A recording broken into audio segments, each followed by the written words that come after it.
All over the country, different municipalities and states are fighting over drinking water, sometimes against one another and sometimes against private companies. In Mobile, Alabama, the city's water supply company is battling a Chevron contractor over the location of an oil pipeline that is already in construction.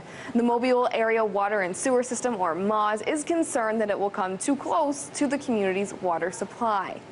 The contractor, Plains South Cap, has been hired by Chevron to build a 41-mile pipeline that will carry crude oil from 10 Mile Terminal in Mobile, Alabama, to the Chevron refinery in Pascagoula, Mississippi. The construction project has an estimated cost of $45 million, and once completed, the pipeline will be capable of carrying 150,000 barrels of oil per day. The concern is that the proposed route runs through 4 miles of watershed. At its closest point is less than 1 mile from Big Creek Lake, which is the only source of drinking water for the 250,000 people that live in the area. According to a MAWS testimony, if a leak were to occur in this pipe, the consequences would be catastrophic.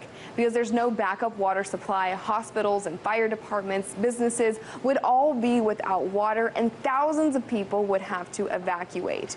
Additionally, the cleanup process could take months or even years.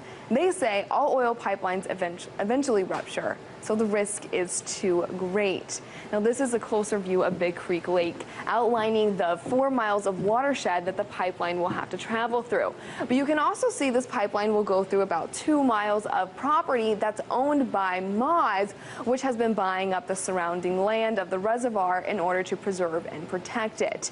To make the project even more controversial, a circuit judge ruled that Plains South Cap has legal authority to build on the MAWS owned land because it wasn't being utilized, and the project is in the public interest. Plains South Cap has also successfully acquired land from other private owners via eminent domain.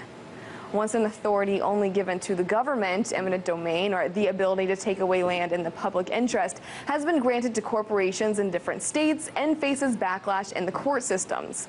MAWS is appealing the case and wants the pipeline to be relocated. It's expected to go all the way to Alabama's Supreme Court. In Washington, Perianne Boring, RT.